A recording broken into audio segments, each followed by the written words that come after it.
It started as a normal Friday evening.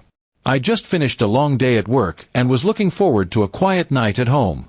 My wife, Laura, had been getting ready since afternoon, humming to herself as she tried on different outfits. She said she had plans with an old friend, and I didn't think much of it.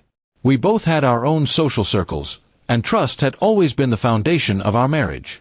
When she came downstairs, she looked stunning, a navy blue dress, light perfume, and her hair done in the way she usually reserved for special occasions. I smiled and teased, "You look nice. Big night." She laughed and said, "Just dinner with a friend. Don't wait up." I nodded, pretending to sound casual, but a tiny knot of curiosity tightened in my chest. As she slipped on her heels and grabbed her purse, I chuckled playfully, "Good luck on your date." I said it jokingly, the way husbands sometimes do when they're proud and teasing at the same time. But the moment those words left my mouth, she froze. Her hand paused on the doorknob. Then she turned around slowly, and the look on her face wasn't laughter, it was something between guilt and pain. That expression burned into me. My smile faded instantly. The air in the room grew heavy. "Laura?" I asked quietly. She opened her mouth as if to speak, but then shook her head. "I'll be back soon," she murmured and walked out before I could say another word. I stood there for a full minute, trying to make sense of what I'd just seen. Maybe I'd misread it. Maybe she was just surprised by the joke. But something about her eyes told a different story, not betrayal, but sadness. I sat on the couch, thoughts spiraling faster than I could control.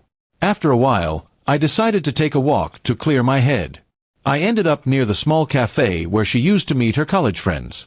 Through the glass window, I spotted her, sitting across from a man about her age, laughing softly. They didn't look romantic, they looked serious. The man had a calm, gentle expression, and Laura seemed to be listening more than talking. I didn't go inside. I just watched for a minute, trying to understand. There was no touch, no closeness, just two people sharing quiet words. Something told me it wasn't what my fears were painting it to be. I walked back home, reminding myself that love isn't built on suspicion. A couple of hours later, the door opened, and Laura stepped inside. She looked nervous when she saw me sitting there. "You saw me, didn't you?" she asked softly. I nodded. "At the cafe," I said. "Who was he?" She sat down across from me, her hands trembling slightly. "His name is Aaron," she said. "He's my therapist." I blinked, completely thrown off. "Your therapist?" Tears welled up in her eyes. "I didn't tell you because I didn't want you to worry. I've been feeling overwhelmed for months. The pressure at work, Mom's health, trying to balance everything.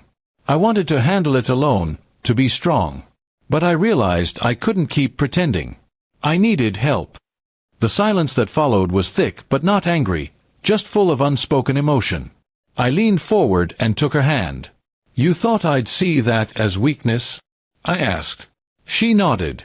"I didn't want you to think I was breaking down. You've been working so hard, and I didn't want to add to your stress." I squeezed her hand gently. "Laura, you don't have to hide pain from me. Marriage isn't just about sharing the good moments. It's about carrying the heavy ones together too." She looked up, her eyes glistening, and whispered, "I'm sorry I made you doubt me."